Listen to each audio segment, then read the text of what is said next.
apakah ada janji dalam Alkitab bahwa mengasihi anak dengan baik selalu menghasilkan anak yang baik?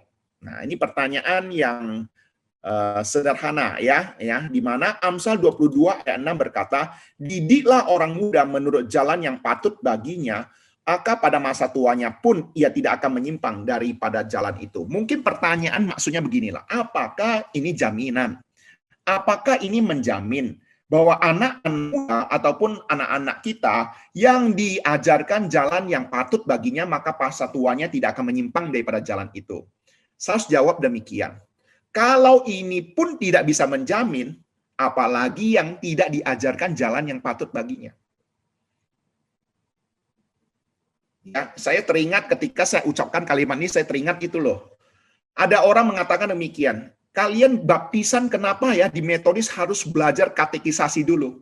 Kalau bayangkan 3 bulan mereka katekisasi, lalu ada cobaan, ada godaan, mereka tidak jadi baptis, kan bukankah kita kehilangan jiwa? Ya. Kemudian ada yang mengatakan lagi, yang ikut kelas pranika itu apakah jamin keluarganya akan berhasil, akan lancar, akan mulus dan harmonis? Nah, ini pertanyaan-pertanyaan yang sama. Saya seringkali menjawab, orang yang ikut pranika saja tidak menjamin keluarganya itu tetap harmonis, apalagi yang tidak ikut pranika. Ini saya juga pernah katakan ya, sekarang banyak sarjana yang nganggur. Nah, kita harus berpikir ke atas, jangan berpikir ke bawah. Wong sarjana saja banyak yang nganggur kok. Makanya kita harus lebih tinggi dari sarjana, jangan hanya S1. Coba pikirkan dong, belajar S2 dan S3. Nah, jadi kita belajar untuk berpikir ke atas. Demikian juga, apakah ini jaminan? Saya yakin dan percaya, ini nas firman Tuhan berberita pada kita, supaya kita mengajarkan anak-anak kita jalan yang patut baginya. Pada masa tuanya, ia tidak akan menyimpang pada jalan itu. Apakah jaminan? Ya kita mohon Tuhan lakukan. Apa yang bisa kita kerjakan semaksimal mungkin. Saya tidak mau kita sebagai orang Kristen harus menyerahkan semuanya ke dalam tangan Tuhan, tetapi diri sendiri tidak mau berusaha sebagai orang tua, mendidik anak di dalam Tuhan, kita serahkan pada Tuhan saja, supaya anak-anak kita takut akan Tuhan, tapi kita tidak mengajar anak kita takut akan Tuhan. Saya rasa itu mencobai Tuhan. Ya, jadi saya selalu ingatkan juga apa yang menjadi bagian kita, porsi kita untuk dikerjakan, kerjakan sebaik-baiknya. Kemudian apa yang tidak bisa, yang sudah kita kerjakan, kita serahkan pada Tuhan untuk menolong, untuk menggenapi apa yang kita rindukan. Saya yakin dan percayalah ya, kalau kita perhatikan setiap janji Tuhan di dalam Alkitab, itu pasti didahulukan dengan ketaatan. Anda perhatikanlah, semua janji-janji Tuhan, itu Tuhan nyatakan ketika umatnya taat. Ini tidak bisa dipungkiri, ya, tidak bisa dipungkiri, ya. Coba perhatikan perjanjian lama. Kalau kita melihat perjanjian lama secara keseluruhan di dalam perjanjian lama, itu semuanya berbicara tentang peperangan rohani. Berbicara tentang peperangan rohani. Ketika bangsa Israel, mereka taat pada Tuhan, Tuhan akan menolong mereka memenangkan peperangan dan sebagainya.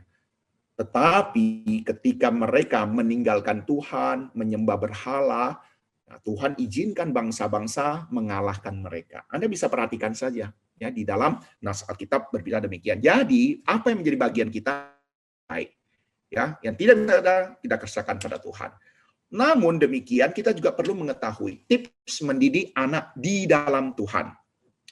Bagaimana tips mendidik anak-anak dalam Tuhan? Nah, ini juga perlu kita sama-sama ketahui. Ini beberapa jawaban yang saya akan berikan. Pertama, didiklah anak takut akan Tuhan. Yaitu apa? Mendahulukan kerajaan Allah dan kebenarannya. Ya, itu kita harus bagaimana membimbing mereka. Bukan takut kepada kita orang tua.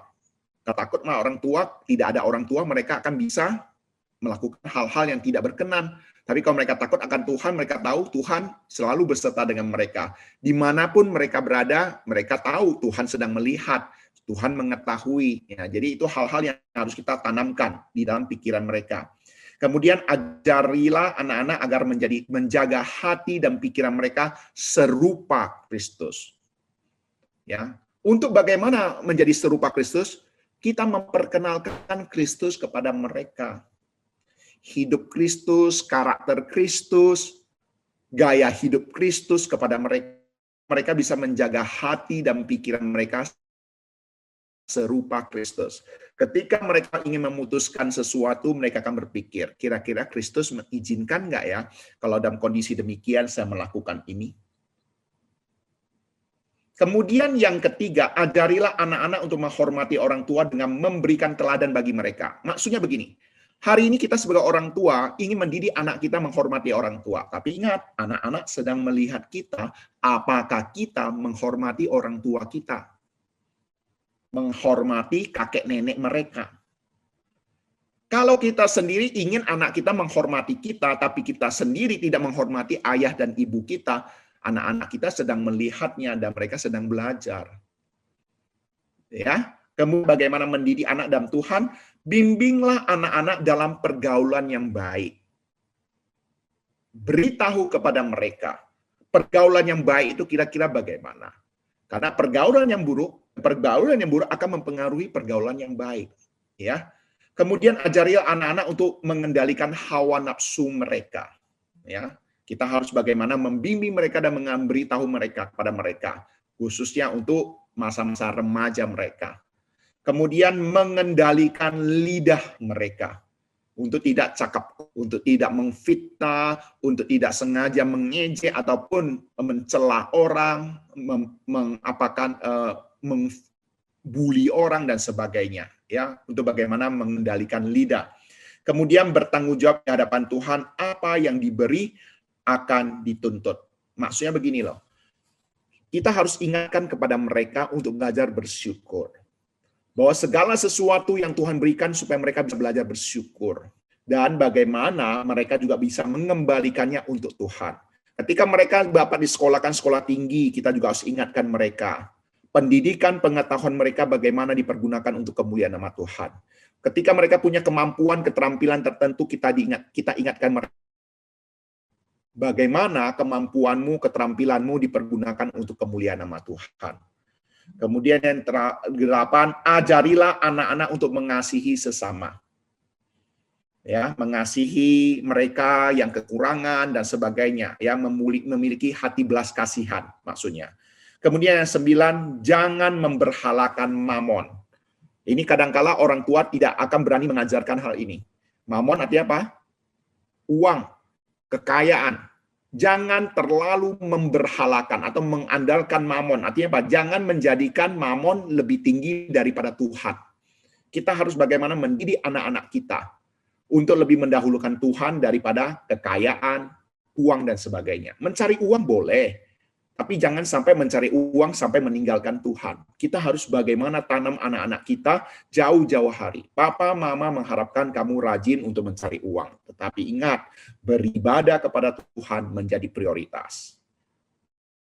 Hal-hal yang demikian inilah kita harus bagaimana memberitahu mereka sejak muda. Kemudian, ingat, mencari pasangan hidup, kita juga harus bagaimana membimbing supaya jangan sampai mereka sudah kasmaran, sudah jatuh cinta, baru kita kasih tahu. Mungkin itu akan lebih sulit.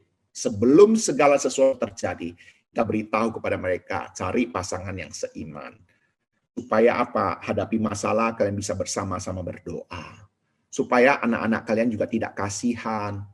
Nah, ini beberapa tips-tips yang harus kita beritahu kepada anak-anak kita terlebih dahulu, ya, khususnya masa-masa remaja.